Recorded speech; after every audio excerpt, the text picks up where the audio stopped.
आप मेरे पिता के दुर्व्यवहार का प्रतिशोध मुझसे इस प्रकार लेंगे, इस बात पर मुझे उतना ही अविश्वास है जितना कि मुझे तब होता जब मेरे अपने स्वयं पिता इस सभा में यूं ही मौन बैठे रहते। आपके पुत्र ने दूध के साथ फल पानी आटे का घोल पिया तो आपने मेरे पतियों को इतना योग्य बनाया कि वो मेरे पिता से आपके अपमान का प्रतिशोध ले सके। और फिर यह आपका अपना स्वार्थ था कि एकलव्य जैसा असाधारण बालक सर्वश्रेष्ठ धनुर्धर बन सका, परंतु आज रुद्र, आज आपने अपनी मर्यादा की सारी सीमाएं लांघ दी है। आपका प्रथम धर्म की स्थापना करना है, न कि इन दुराचारियों का रक्षण करना।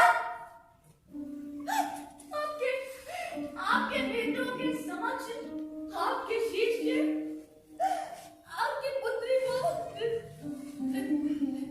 निर्वस्त्र करने का प्रयास करते हैं और आपके पास उचित आदेशों की कमी पड़ जाती है। आप चाहते तो 10 दिशाओं से बाणों की वर्षा करके मेरे लिए यहाँ एक सुरक्षा कवच बना सकते थे, परंतु आप और पितामह तो इतने असमर्थ हैं कि एक स्त्री का रक्षण नहीं कर सकते, संपूर्ण आर्यवत का रक्षण आप क्या करेंगे? आप दोनों के इस मौन का दंड, आप दोनों के इस मौन का दंड आपको मेरे भाई बहन अवश्य देंगे। मैं पांचाली ये प्रण करती हूं कि गुरु द्रोण तथा भीष्म पितामह की मृत्यु द्रुपद वंश के द्वारा ही होगी। आज मुझे आभास हुआ कि अंगराज कर्ण को अपनी धनुर्विद्या पर इतना अभिमान क्यों है, क्योंकि आप दोनों का मौन इस बात का प्रमाण प्रस्तुत करता है कि आपने अंगराज कर्ण को स्वयं से वीर योद्धा, स्वयं से श्रेष्ठ योद्धा स्वीकार कर लिया है।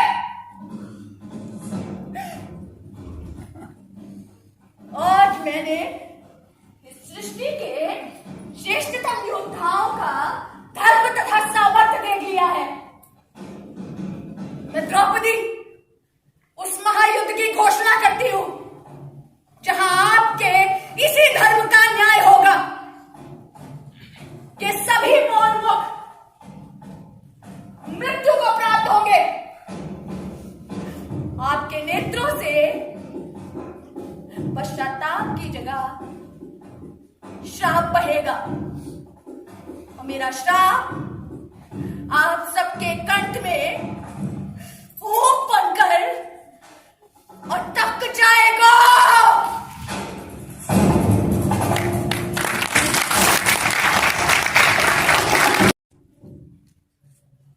मैं आपके और आपके शांति प्रस्ताव के अपमान के उत्तर में क्षमा मांगने हेतु सज्ज हूं। मैं स्वतः प्रारंभ से ही अपने पुत्र तथा पांडु पुत्रों को लेकर के किसी भी प्रकार के मतभेद को लेकर के चिंतित रहा हूं। मैं किस प्रकार से कुरुवंश का विध्वंस देख सकूंगा और इसका साक्षी रहूंगा। अब इतनी शक्ति मुझ में कहाँ है? वासुदेव कृष्ण, आप यहाँ शांति दूत बन के आए थे या फिर पांडवों के हिस्से में 5 गांवों की भिक्षा के माध्यम से कोई छलचाल रचने आए थे? वैसे भी दुर्योधन ने आज जो देखा और महसूस किया उससे एक बात तो सत्य है कि आप मायावी हैं और अपनी माया से कैसा भी छलचाल कर रख सकते हैं। मामा जी, आपको नहीं लगता कि इस युद्ध की पृष्ठभूमि में आपके पूर्वाग्रहों ने प्रत्यक्ष भूमिका निभाई? हमारी नीति हमसे बहुत से काम कराती है जिसके लिए परमात्मा हमें चुनता है। मनुष्य समय के चक्र में ऐसा फंसता चला जाता है कि उसकी इच्छाएं अनिच्छाएं सब दबी रह जाती हैं। किंतु ऐसी स्थिति में होने का तात्पर्य ये तो नहीं कि हम अनैतिक हो जाएं। क्या आप अनैतिक होकर महारानी गांधारी की नीति बदल पाए?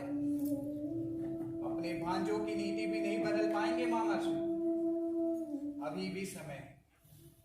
अपने पूर्वाग्रहों से बाहर निकलकर शत्रुता और द्वेष भावनाओं को दूर करके समस्त आर्यावर्त के कल्याण के विषय में विचार करिए मामाश्री, और दुर्योधन को भी समझाइए। कृष्ण, मैं आपकी तरह सैकड़ों स्त्रियों से विवाह कर उनको न्याय देना उचित नहीं समझता, और ना ही मेरा उद्देश्य किसी से नेह प्रेम दिखाना है। मेरा स्वयं का रक्त अगर चला जा रहा हो तो मैं समस्त संसार की सोचूं या अपने संसार की? और आपने तो समस्त संसार की सोची, फिर भी आपकी बुआ कुंती और आपकी वो सखी द्रुपद कन्या और आपकी सगी बहन सुभद्रा, ये सब कहाँ शांति का जीवन व्यतीत कर रही है? कहिए वासुदेव, क्या मैं गलत कह रहा हूं? उनके जीवन की शांति भी आपने भंग की थी मामाश्री। विडंबना देखी, जब आप अपनी बहन की शांति के विषय में विचार नहीं कर सके, ऐसी स्थिति में किसी अन्य स्त्री के लिए किस प्रकार सोच पाएंगे? सबकी इच्छाएं राज सिंहासन या महारानी बनने की नहीं होती। ये चुनाव तो आपने किया अपनी बहन हेतु।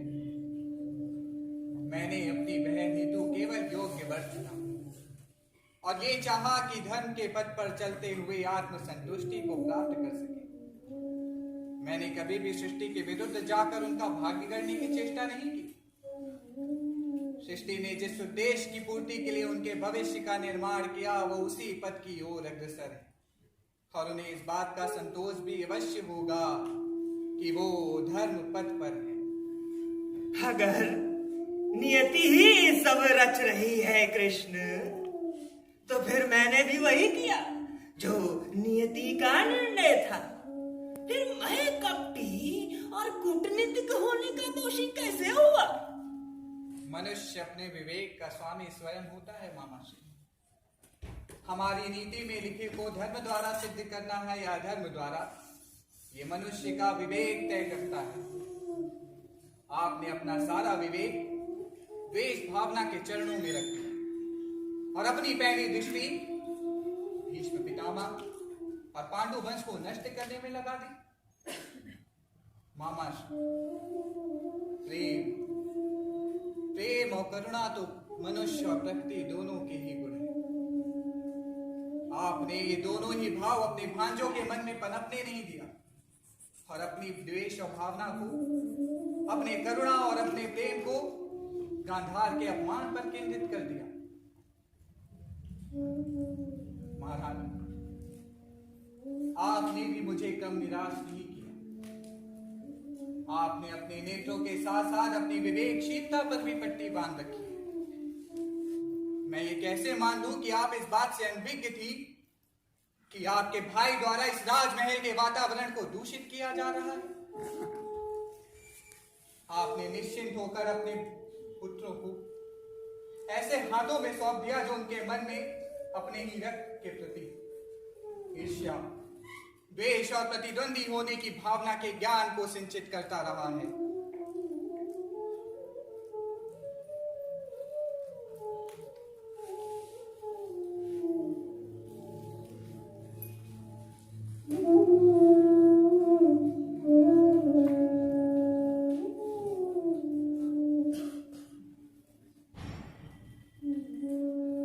कृष्ण, तुम सा छलिया तो मैंने समस्त संसार में दूजा नहीं देखा। तुम द्वारिका में नहीं, हस्तिनापुर में खड़े हो और यहाँ के महाराज, महारानी और युवराज का अपमान करने की चेष्टा कर रहे हो। तुम्हारी नीति तो अधार्मिक और अतिक्रमणकारी है।